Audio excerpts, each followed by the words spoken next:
Vale, ya estamos grabando. Si alguien tiene que decir algo, por favor, ahí en los comentarios.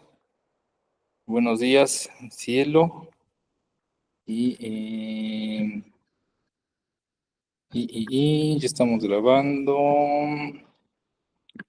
Y fijar. Y ya estamos fijando el pizarrón.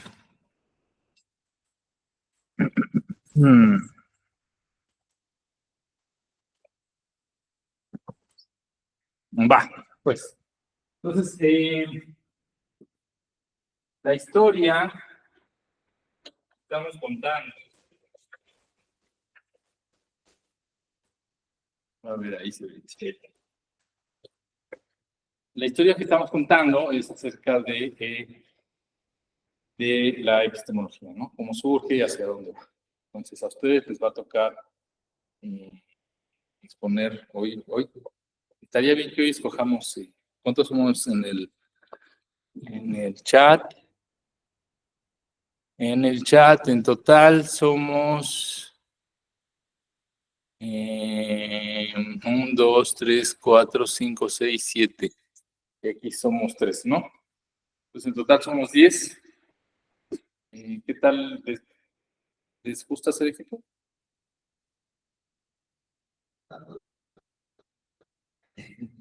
Igual. O sea, no te gusta, pero sí se tiene que hacerse así. O si te gusta más trabajar en equipo y descansar. Vale. Entonces, pues si gustan, podemos trabajar de manera individual, ¿no? Y el primer trabajo que les tengo que pedir es que describan que revisen algo de literatura acerca de Arquímedes y acerca de Platón. ¿Sí? Pues el primero va a ser Arquímedes y Platón.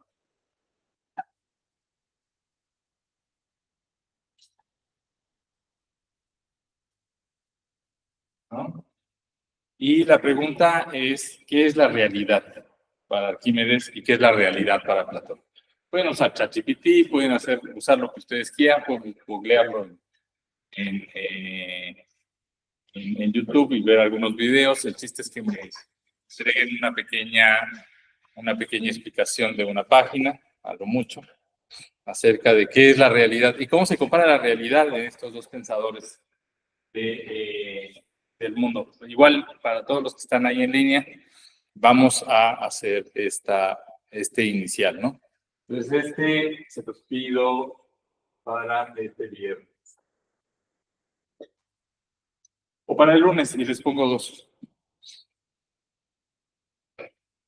Va, hagámoslo para el lunes. Arquímedes, Platón, y luego, ¿qué pasa con Descartes?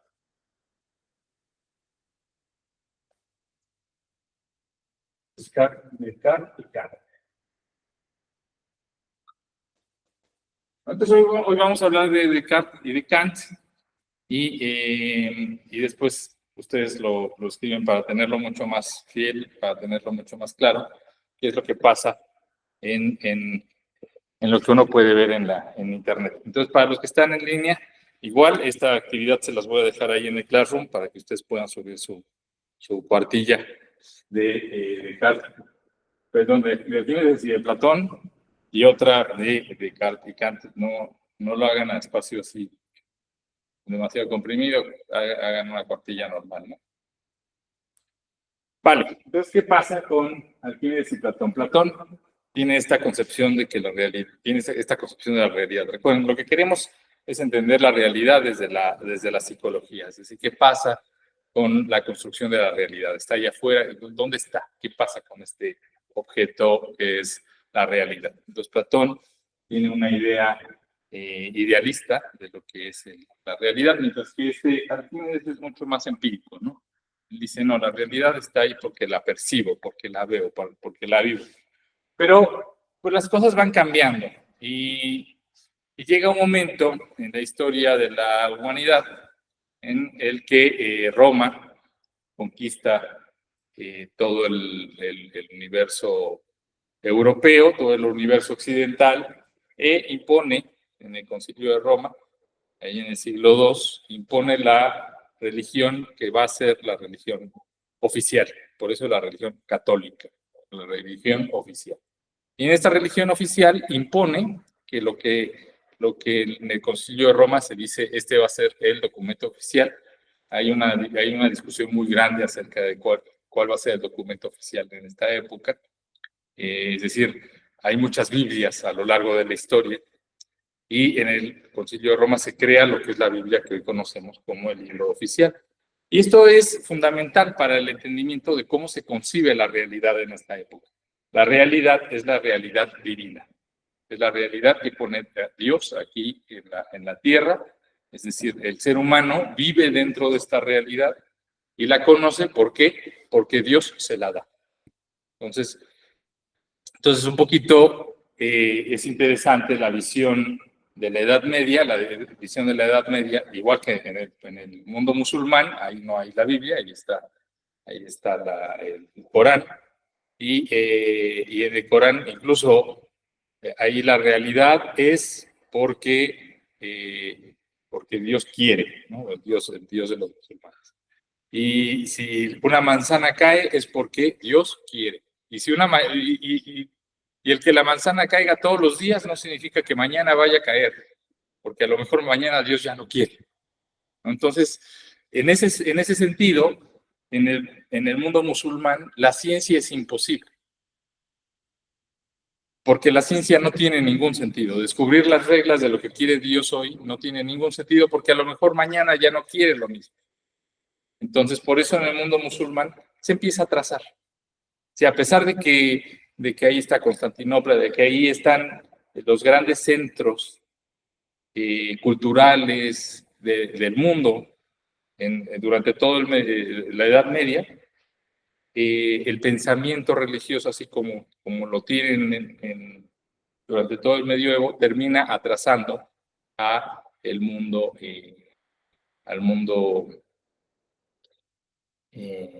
libanés, ¿no? Al mundo de abajo de Europa. Y en Europa empiezan a ocurrir cosas que hacen que la gente empiece a dejar de pensar de esta forma sobre la realidad. Es decir, ya no es la realidad dada por Dios. ¿Y qué es lo que empieza a generar este tipo de cosas? ¿Alguien me puede decir rápidamente cuál es el primer golpe que recibe esta realidad religiosa? ¿Por qué termina la Edad Media? ¿Qué golpe recibe la religión? El geocentrismo. En el año 1490 y tantos, Colón descubre América. Y cuando Colón descubre América, ya sabemos que eso está muy mal visto en la 4T. ¿No? Colón no descubre América, Colón llega a América. ¿No? Entonces Colón llega aquí a América y para los europeos es un descubrimiento, ¿no? Para los europeos es algo nuevo, de repente se dan cuenta de que la realidad como se pensaba desde la visión de la religión no funciona. Justamente en la época, más o menos en 1470, antes de que Colón llegue aquí a América, Copérnico pone justamente esta idea heliocentrista y desmiente a lo que estaba sucediendo en la iglesia y dice, no, a ver, no solo la Tierra es redonda, sino que además la Tierra no es el centro del universo. Y esto es otra vez un golpe para la religión. ¿Qué pasa con todos estos golpes que empieza a recibir la religión? En el año 1500, iniciando el siglo XVI, Galileo, con las observaciones que tiene de su telescopio, muestra que las ideas de Copérnico son verdaderas y que la Tierra realmente no es el centro no es el centro del sistema solar, el Sol está en el centro, empieza a observar este tipo de cosas. Los cálculos que hizo Galileo y los cálculos de Copérnico son sumamente bonitos, se los recomiendo que los estudien. Es decir, la creatividad, porque claro, Copérnico hace todas estas observaciones sin tener todavía muchas observaciones astronómicas, es decir, muchas de sus observaciones son a ojo desnudo, ¿no? Galileo ya introduce aquí las observaciones con telescopio y empieza a hacer bastantes cosas mucho más interesantes, pero desde Copérnico ya simplemente viendo hacia arriba y viendo las estrellas y viendo el Sol y viendo la Luna y viendo diferentes cosas, ya podía empezar a entender qué era lo que estaba pasando con cada uno de los astros en el cielo y podía empezar a entender de qué va todo esto, ¿no?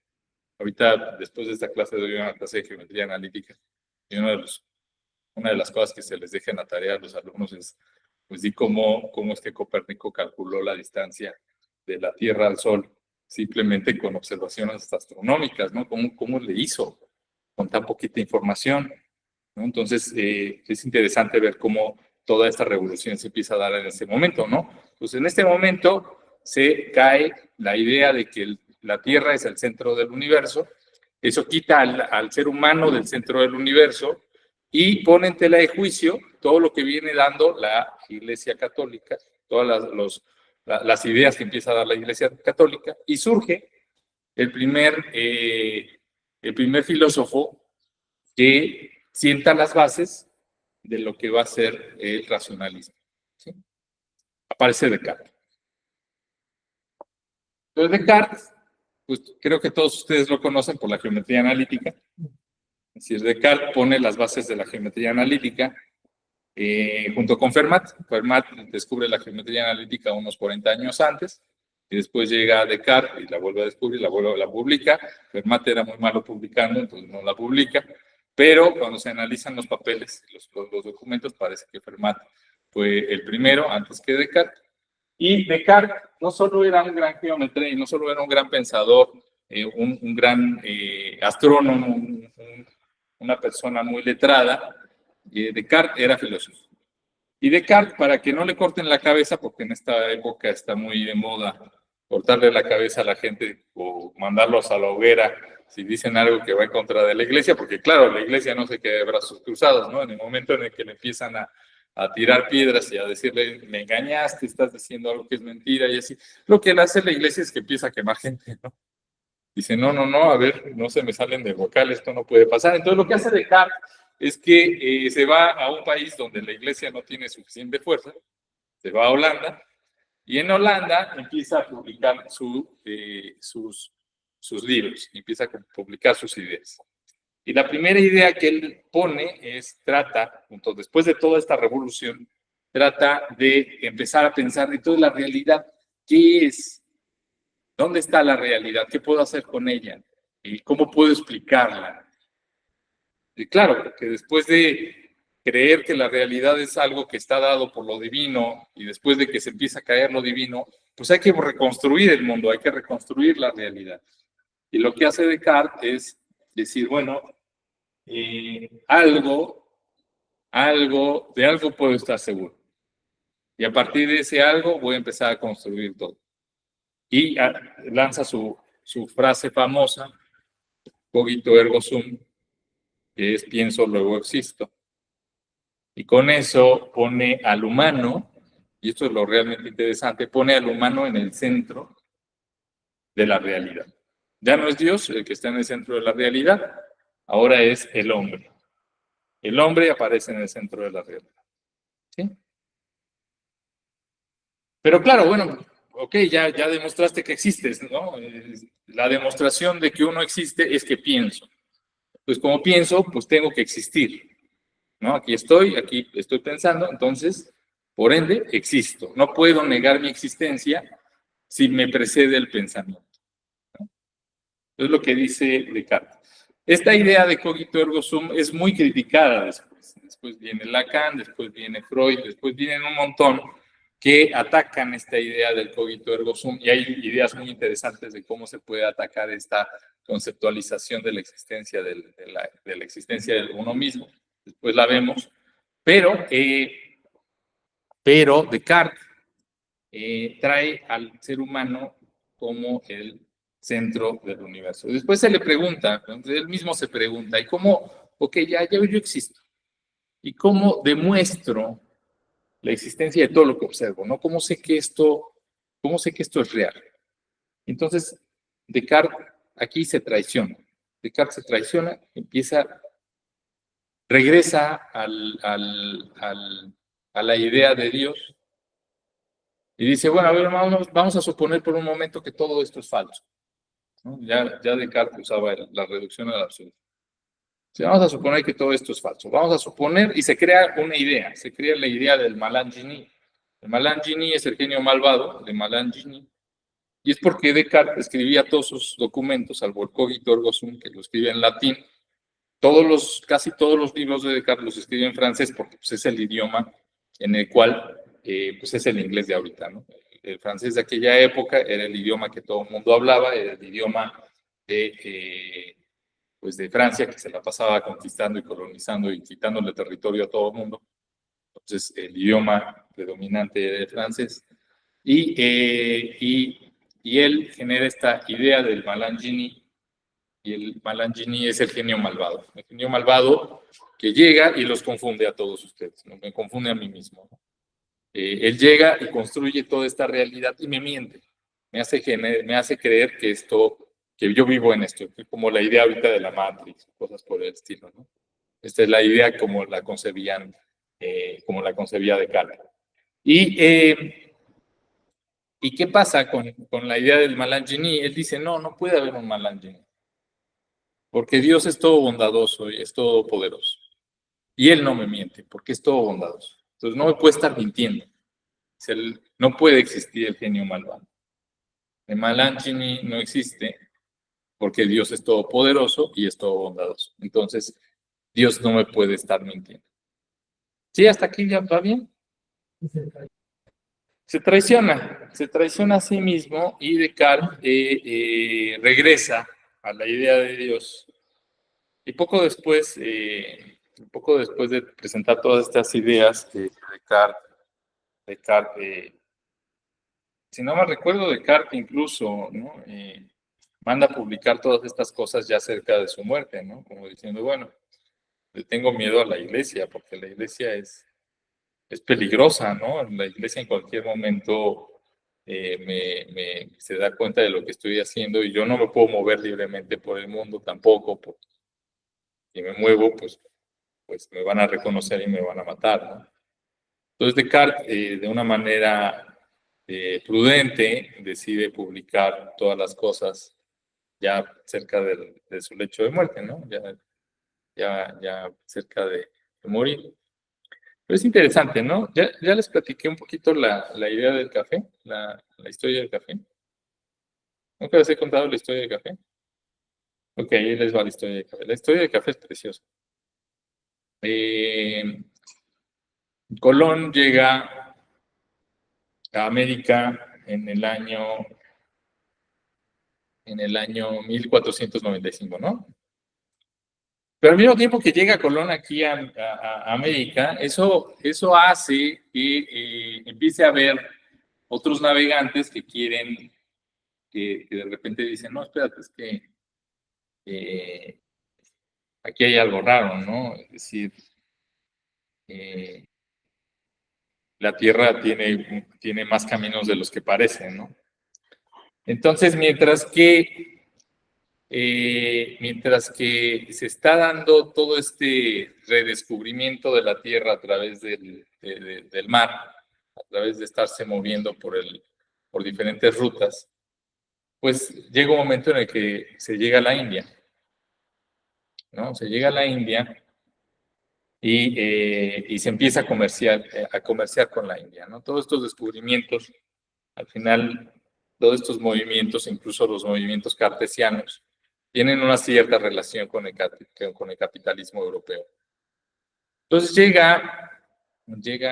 Europa empieza a comerciar con las Indias, ahora sí con las Indias de verdad, con la India, y en la India, ¿qué es lo primero que traen a Europa?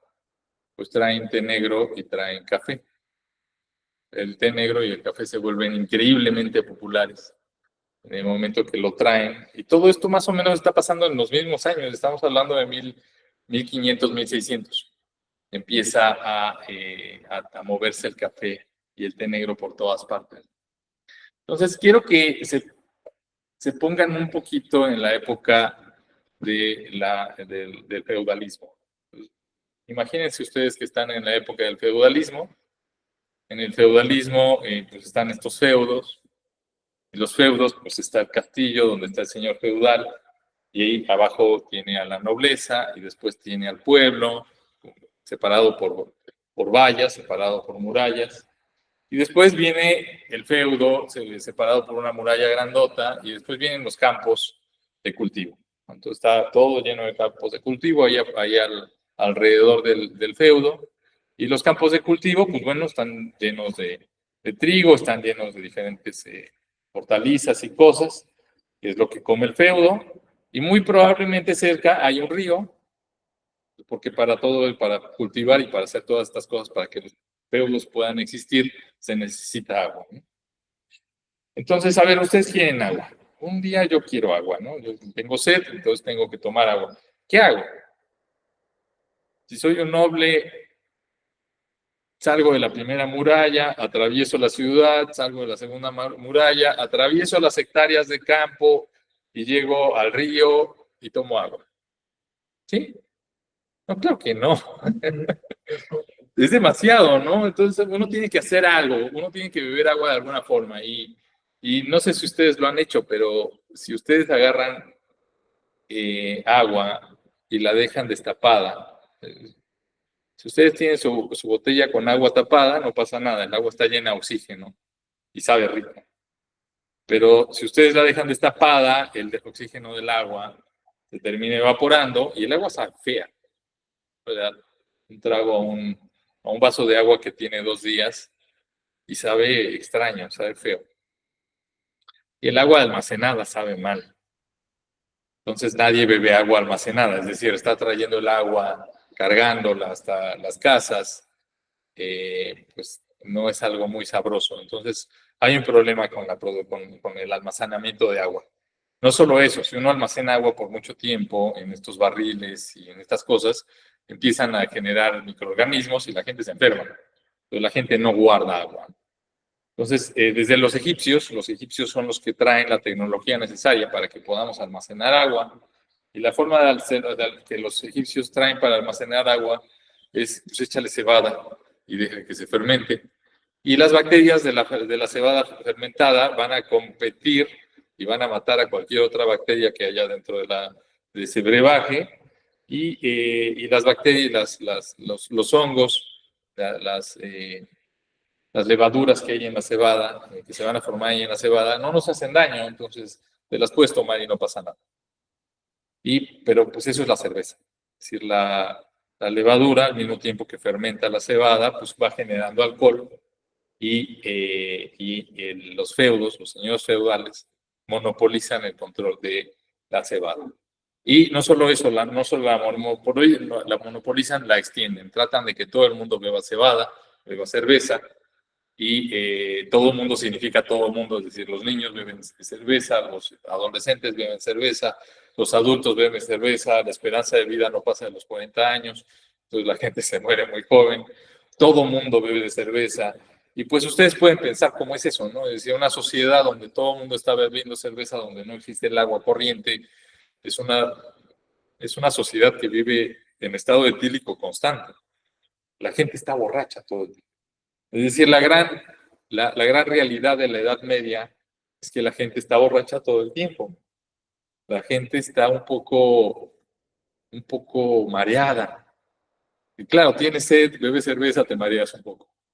Tienes sed otra vez, bebes cerveza, te mareas otro poco. Los nobles beben vino, pero nadie bebe agua. Es decir, el consumo de agua es poco. La gente no acostumbra a beber agua, salvo cuando va al río.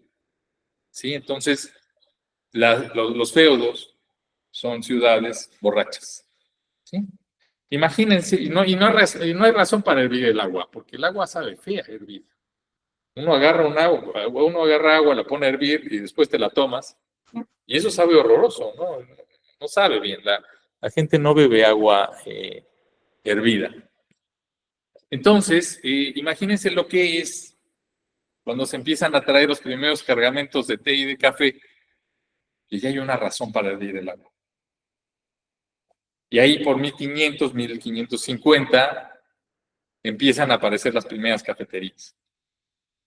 Y la gente empieza a tomar agua hervida con té o con café. Aparte, el aroma del té negro y el aroma del café era algo que no existía en Europa. Imagínense nunca haber olido un café en la vida y de repente ir caminando por la calle y de repente, ¿qué es ese aroma que viene ahí, no? Huele increíble y la gente va y empieza a tomar el café. Pero lo más increíble es lo que viene a continuación. Gente que ha vivido borracha toda su vida, un día, en vez de tomar cerveza, se toma un café. ¿Se imaginan la revolución que es esa? Es increíblemente grande. La gente dice, wow, puedo pensar. Wow, esta niebla mental que he tenido durante todo este tiempo por estar borracho, ya no está.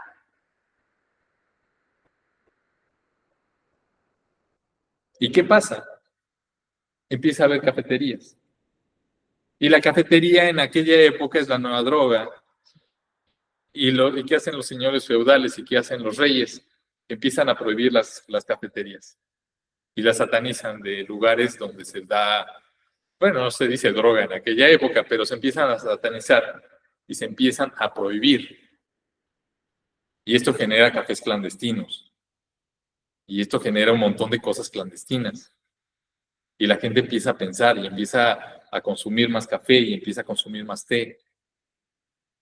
Y por eso surgió la Revolución Francesa, ¿no? Es decir, el café es el culpable de que la cabeza de Luis XVI fuera cortada, ¿no? Porque si no se trajera el café, la gente hubiera seguido borracha y la gente hubiera seguido ahí mal, ¿no?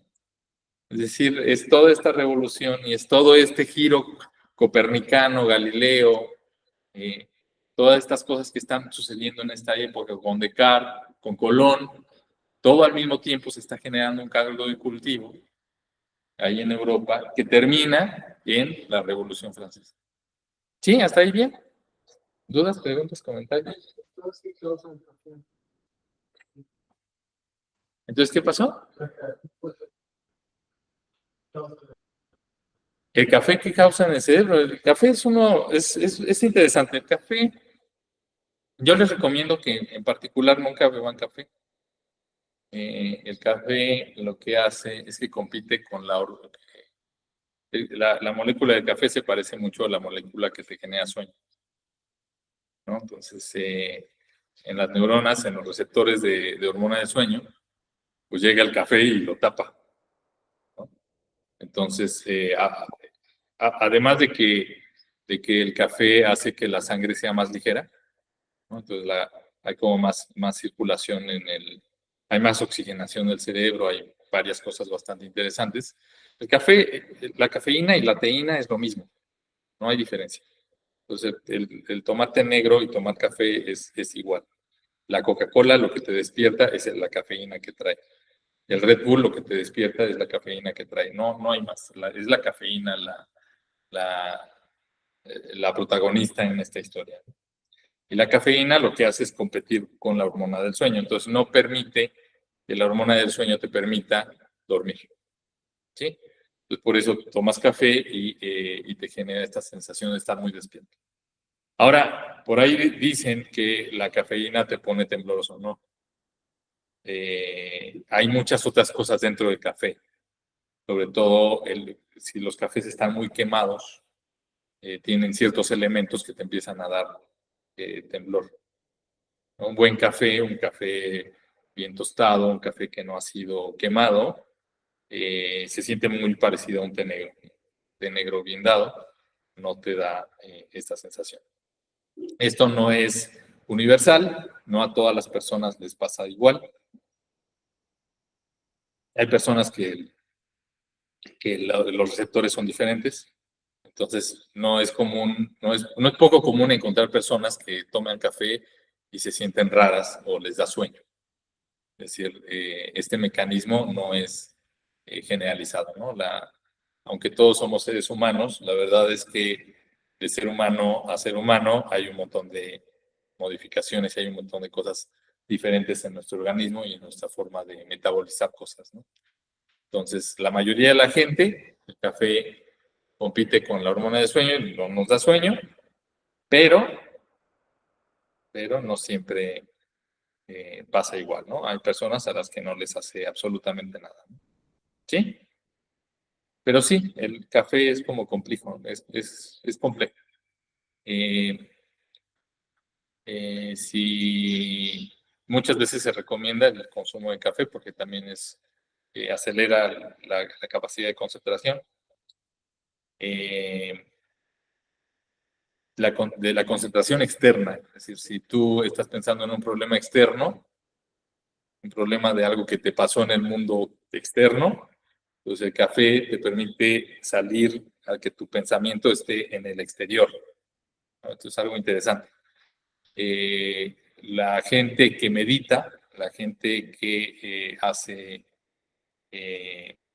procesos introspectivos o que hace procesos para estar analizando los problemas del interior, que está tratando de analizar su psique, que está tratando de resolver cosas de uno mismo, internas, tiene muchas dificultades para pensar hacia el interior con el café. Entonces el café tiene algunos fenómenos que no hemos logrado entender por qué sucede, pero sí el café te pone muy hacia afuera, ¿no? Entonces, para pensar cosas del exterior, para estar haciendo matemáticas, para estar haciendo diferentes cosas, funciona muy bien, ¿no? Por eso aquí se hacen estos chistes, creo que la Facultad de Ciencias está llena de chistes del café, ¿no? Los matemáticos somos personas que convertimos café en teoremas, ¿no? Y cosas por el estilo. El hecho de que uno va a los institutos de matemáticas y de matemáticas aplicadas y huele a café, pero a morir. El Instituto de Matemáticas Aplicadas y Sistemas tiene una de estas cafeteras gigantes en cada piso. Y así, ¿no? Es decir, hay un consumo de café muy grande en la facultad, ¿no? En general en los departamentos de ciencias, porque uno tiene la mente hacia afuera, uno está pensando totalmente en la realidad externa, ¿no? Entonces, por eso también les dejo que revisemos un poco estos pensadores y estas cosas. Bueno, ya casi termina. Muy bien. ¿Qué pasa con Descartes y qué pasa después con Kant? Entonces, Kant viene después de Descartes. Kant dice, no, espérense, no puedo, no puedo argumentar la existencia de lo exterior como como lo hace Descartes. No me puedo traicionar a la hora de explicar el mundo real, ¿no? Entonces, lo primero que hace Kant es, bueno, Kant es racionalista, Kant ya pone a la razón como elemento primordial, ya el eje del universo, el eje de la realidad es el ser humano y es su racionalidad. Y Kant dice, lo que hay exterior a mí, le pone un nombre, le pone el nombre de noúmeno. El noúmeno, esto que está aquí afuera, no existe. Dice, yo no puedo saber qué es lo que hay allá afuera, así que ni siquiera me voy a preguntar por él. En la filosofía kantiana, el exterior simplemente no existe. Lo que existe es lo que puedo pensar, es lo que puedo razonar, es lo que puedo hacer, es con lo que puedo trabajar. Y ahí marca un rompimiento muy fuerte con todo lo que es la ideología de Descartes y con todo lo que es el empirismo, ¿no? La forma de conocer y la forma de construir la realidad es a través de la razón, nada más, ¿no? Después vienen empiristas, después viene toda una revolución, después vienen un montón de cosas. Una de las cosas que tiene Kant muy bonitas es que a pesar de que todo se hace a través del razonamiento, sí hay unos a priori kantianos, es decir, sí hay unas cosas que se le dan al individuo desde que nace. Y uno de los a priori kantianos es la construcción de la tridimensionalidad. Kant dice, una de las cosas que trae todo ser individuo, todo ser humano, desde que nace, es la idea del espacio. Se entiende la tridimensionalidad del espacio desde que uno nace, y ese es uno de nuestros a priori. ¿Sí, hasta ahí vamos bien? Vale, pues espero que les esté gustando. Con eso terminamos la clase del día de hoy. Vamos a estar revisando un poco las ideas epistémicas a lo largo de la historia. Son pocas en realidad. Ya estamos en Kant. Kant es que siglo XVII, XVIII. 19 y 20 los vamos a ver, yo creo, esta semana. Y así vamos a llegar a los pensadores modernos, que ya son pensadores que son medio filósofos, medio psicólogos, y empiezan a mezclar todo esto. ¿Vale? Bueno, pues se cuidan mucho allá en línea. Espero que les haya gustado. No veo ningún comentario en el chat, entonces creo que todo va bien. Vale, pues se cuidan mucho. Nos vemos pasado mañana. Chau, chau.